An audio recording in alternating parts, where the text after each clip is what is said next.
عوام کے لیے علماء سے تعلق کتنا اور کیوں ضروری ہے؟ آج کل علم کا حصول بہت آسان ہے، چنانچہ اگر کوئی علم دین از خود سیکھنا چاہے اور اس کی صلاحیت بھی رکھتا ہو تو کیا اب بھی علماء سے تعلق ضروری ہوگا؟ تو سورہ توبہ میں اللہ رب العالمین جل وعلا نے مومن بندوں کی دو طبقات بنا دیے ہیں اور ان کے دو جماعتوں میں ان کو تقسیم کیا ہے. یہ یوں سمجھ لیجئے کہ ان کی دو کلاس بنا دی.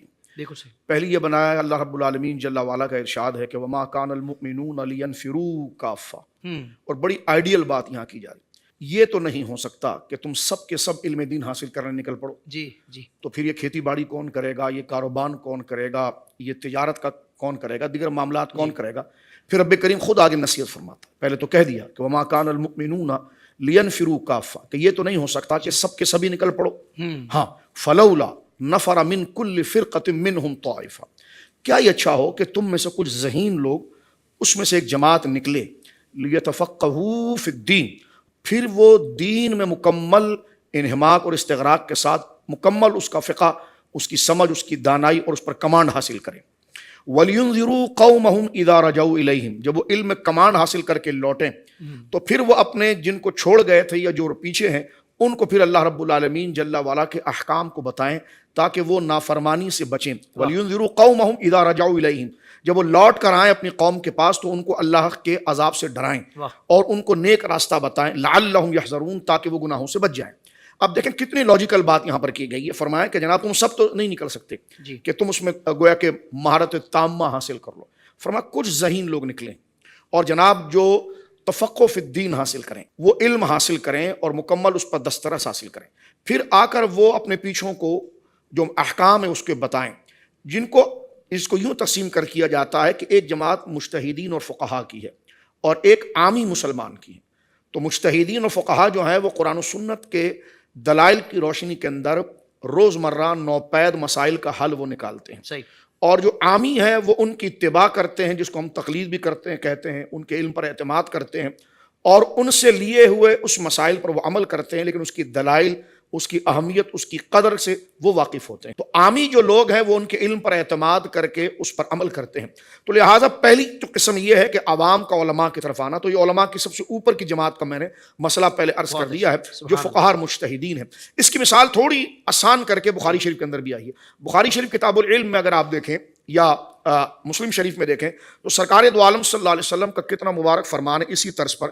فرمایا جو ہدایت اور علم دے کر اللہ نے مجھے بھیجا ہے اس کی مثال، اور جو لوگ مجھ سے لے رہے ہیں ان کی مثال. فرمایا جو اللہ نے علم اور ہدایت دے کر مجھے بھیجا ہے اس کی مثال ایک پاکیزہ بارش کی ہے، اور جو لوگ مجھ سے لے رہے ہیں ان میں تین قسم کے لوگ ہیں. ایک کی مثال اب اس یعنی لوگوں کے ظرف، ان کے علم، ان کی صلاحیت، ان کی استعداد اور ان کی حیثیت کے حوالے سے فرمایا جو میں ہدایت لے کر آیا اس کی مثال بارش کی ہے، تاکہ لوگوں کو جلدی سمجھ. اب بارش جب زمین پر برستی ہے تو ہر زمین ایک جیسی نہیں ہوتی جو اس سے استفادہ کرے. تو جناب رسول مکرم فرماتے ہیں پہلی زمین وہ ہے کہ جس میں یہ صلاحیت رب نے رکھی ہے کہ وہ پانی کو جذب کر لیتی ہے تاکہ بعد میں کام آئے، اور پانی کو جذب بھی کرتی ہے اور باہر سے وہ پھل پودے درخت بھی اگا دیتی ہے. ایک تو یہ زمین ہے. فرمایا دوسری زمین یہ ہے جو پانی کو جذب کرنے کی صلاحیت نہیں رکھتی لیکن اتنی اس میں اہلیت ہے کہ پانی کو جمع کر لیتی تاکہ وہ کسی کو کام آئے. تیسری چیز حضور علیہ الصلوۃ والسلام نے بیان فرمائی کہ وہ لوگ ہیں جو بالکل چٹیل میدان کی طرح ہیں، کہ جن کے اوپر جس پر پانی کے قطرے گر رہے ہیں نہ وہ جذب کرنے کی طاقت رکھتی ہے یعنی استفادے کی، نہ اس کو جمع کرنے کی، نہ وہ باہر سے اس کو اکٹھا کرنے کی کہ جناب کے تو پتھر کی مانی وہ بہہ جاتی ہے. تو اس سے مراد کفار و منافقین ہیں. تو علماء کے جو اصل اوپر کے طبقات ہیں ان میں سب سے بڑا طبقہ وہ ہے جن کو پہلے حضور نے تشبیہ دی ہے کہ ان کی مثال اس پاکیزہ زمین کی طرح ہے جو اس کو سٹور کرنے کی، چوس کے جمع کرنے کی بھی صلاحیت رکھتی ہے اور باہر سے وہ استفادہ بھی کر دیتی ہے، لوگ اس سے مستفاد ہوتے ہیں.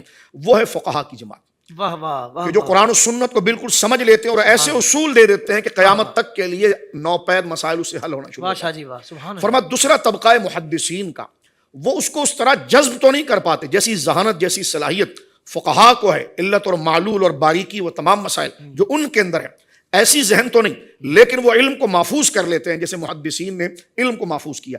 اور فقہا وہ ہیں جو اکٹھا بھی کر لیتے ہیں اور اس کا معنی اور مقصد جو ہے اس کو جذب بھی کر لیتے ہیں جب ضرورت آتی ہے اس کو. اور تیسرا طبقہ جو ہے وہ منافقین کا ذکر کیا گیا ہے. میں ایک اور آیت آپ کے سامنے پڑھنا چاہتا ہوں تاکہ یہ موضوع مزید کھل جائے. قرآن کریم میں اللہ رب العالمین جل وعلا کا ارشاد اسی طرح جو فرمایا وما کان المؤمنون لینفروا کافہ، اسی طرز پر دوسری جگہ خطاب ہوا ہے. فرمایا قل، حبیب آپ کہیے، ھذہ سبیلی، یہ میرا راستہ ہے، ادعو الی اللہ، جس پر میں اللہ کی طرف لوگوں کو بلاتا ہوں، علی بصیرۃ انا ومن اتبعنی.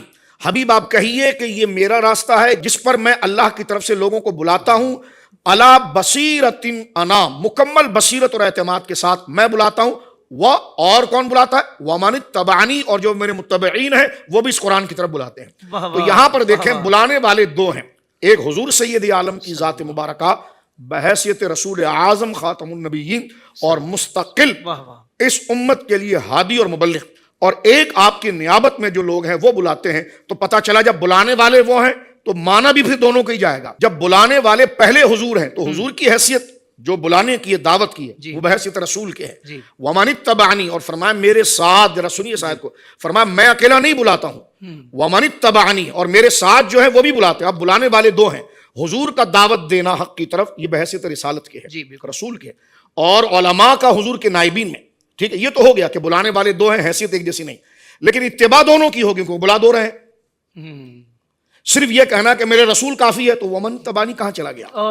بہت پیارا نقطہ شاہ جی، واہ واہ واہ واہ. تو جیسے بلانے والے دو ہیں اور دونوں کی حیثیت ایک کی رسول ہونے کی ہے، ایک کی امتی اور مطیع ہونے کی ہے، اسی طرح ان کے احکام کو قبول کرنے میں بھی جناب رسول اللہ صلی اللہ علیہ وسلم کے قول کو بحیثیت رسول اور معصوم ہونے کے لینے کی ہے. اور یہ علماء فقہا محدثین وہ ہیں جن کے ذریعے فہم دین اور حضور علیہ الصلوۃ والسلام کی مراد، شارع کی مراد وہاں سے حاصل کی جاتی ہے. یہاں سے مسئلہ تقلید ہو یا دیگر مباحث ہو، یہ دو آیتیں بڑی قریب لے جا کر ہمیں اس مسئلے کو سمجھا دیتی ہے. تو علماء کی ضرورت تو یہاں سے پیدا ہو گئی، کمال ہو گیا شاہ جی، جو قرآن نے دو جگہ پر ذکر کیا اور احادیث میں نے آپ کے سامنے پڑھ دی. اب آپ کا یہ کہنا کہ کیا کوئی ذہین فتین حاذق شخص ہو وہ براہ راست اگر وہ کسی کتاب سے استفادہ کرے، تو میں اس پر ایک ہی جملہ کہنا چاہتا ہوں، بلکہ لمبی تقریر اس پر ہو سکتی ہے. وہ یہ ہے کہ دیکھیے، علم حاصل کرنے کے دو ذریعے ہیں جی، علم کے دو ذرائع ہیں. ایک ذریعہ عالم استاذ ہے اور ایک ذریعہ کتاب ہے.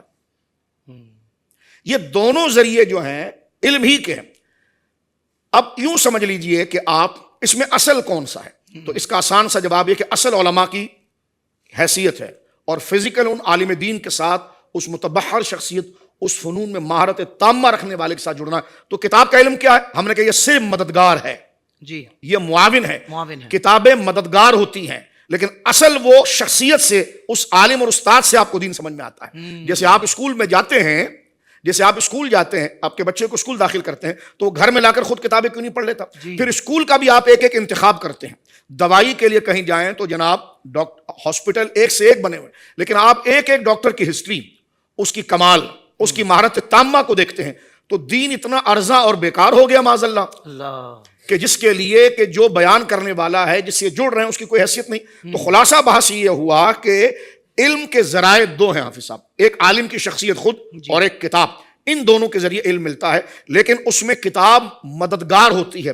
اصل جو علم ملے گا وہاں پر ہوگا. اور جس نے علماء اور استاذ، چلیں اگر کسی کو لفظ علماء سے بڑی پریشانی ہو رہی ہے تو میں یہ کہنا چاہ رہا ہوں جس نے استاذ کو چھوڑ کر براہ راست کتاب کو پکڑا تو اس کے لیے گمراہی کے دروازے واضح ہیں. اچھا، میں ایک بات عرض کرنا چاہتا ہوں، مجھے آج انگریزی سب کو آتی ہے، تو کیا ہی اچھا ہو کہ یہ وکلا کا سلسلہ ختم کر دیا جائے اور یہ قانون کی کتابیں جو ہے وہ عام مارکیٹ میں ملتی ہے. تو اچھی کتابیں، اچھی انگریزی جنہوں نے پڑھی ہوئی ہے اور بڑے اچھے ذہین ہیں، ان کے آگے کتاب رکھ دی جائے اور ان سے کہا کہ جناب بیٹا استفادہ کرو. وہ پڑھ تو پھر لیں گے، یا وہ 4 سطریں پڑھیں گے تو 4 میں سے اس کا خلاصہ تو بتائیں گے، لیکن اس میں ٹرمز، اس میں جو اصطلاحات ہوگی اس کے لیے کہیں گے جناب اس کے ماہر کی طرف جائیں. بلکہ وکلا کے اندر بھی آپ دیکھیں تو ایک وکیل جو قرآن نے کہا وہ فوق کل ذی علم علیم. پھر علماء جیسے عوام، محض عوام عالم کے سامنے علم کے لیے آتی ہے، اسی طرح علماء میں مدارج ہے. اسی طرح یہ عالم اپنے بڑے کے سامنے عامی ہو جاتا ہے. کیا بات ہے شاہ جی، واہ واہ. پھر وہ عالم اپنے بڑے کے سامنے عامی ہو جاتا ہے. اس لیے میں نے علماء کے جماعت میں پہلے طبقہ فقہا کا ذکر کیا ہے. تو یہاں پر دیکھیں علم کے دو ذرائع ہیں، ایک ہے عالم کی شخصیت خود، مطلق عالم کی بات کر رہا ہوں فرد کے اعتبار سے، دوسرا کتاب. یہ دونوں ہیں، لیکن کتاب جو ہے اس کی معاونت ہے. الا یہ کہ آگے بڑھ کر میں عرض کرنا چاہتا ہوں کہ بندے نے علماء کے پاس بیٹھ کر کچھ فنون سمجھ لیے. آپ کا سوال یہ تھا کہ عوام جو ہے وہ علماء کے بغیر کچھ پڑھ سکتی ہے, تو پہلے وہ ٹاپک تو بتائے نا, وہ پڑھنا کیا چاہتی ہے, جی وہ سبجیکٹ تو منتخب کرے کہ اس کی حساسیت کیسی ہے, پہلے تو یہ ہے. تو علماء کے ساتھ بیٹھ کر یا اس ماحول میں آ کر بندہ جب اس علم کی, اس فنون کی اس کو کوئی سود بود ہو جاتی ہے, جیسے مدارس میں ہو جاتی ہے, طلباء کو ہو جاتی ہے, اس کے بعد اس کو اتنا سمجھ میں آ جاتا ہے کہ اس فن میں کون سے عالم ثقہ ہیں یا جس پر امت میں اعتماد ہوتا ہے, تو بس ٹھیک ہے, پھر اس کی کتاب اٹھائی جائے, اس سے استفادہ کیا جائے, کیونکہ کتاب کی ایک حیثیت ایسی ہے جیسے عالم آپ سے بات کر رہا ہے. کیا کہنے شاہ جی, واہ آپ دیکھیں امام بخاری کو ہم نے نہیں دیکھا, امام مسلم کو نہیں دیکھا, امام اعظم کو نہیں دیکھا, اعلی حضرت کو نہیں دیکھا, غوث پاک کو نہیں دیکھا, شیخ محقق کو نہیں دیکھا, امام ربانی کو نہیں دیکھا, لیکن آج ان کی کتاب ہے نا, وہ کتاب ایسے جیسے وہ آپ سے بات کر رہے ہیں, لیکن وہ کس صورت میں, اس ڈیٹیل کے ساتھ جو میں نے پیچھے عرض کی. واہ واہ شاہ جی واہ, سبحان اللہ سبحان اللہ. زندگی کے تمام شعبوں میں دینی رہنمائی حاصل کرنے اور آخرت کو بہتر کرنے کے لیے ہمارے YouTube channel Islamic digital studio کو سبسکرائب کر لیں اور بیل آئیکن بھی پریس کر لیں.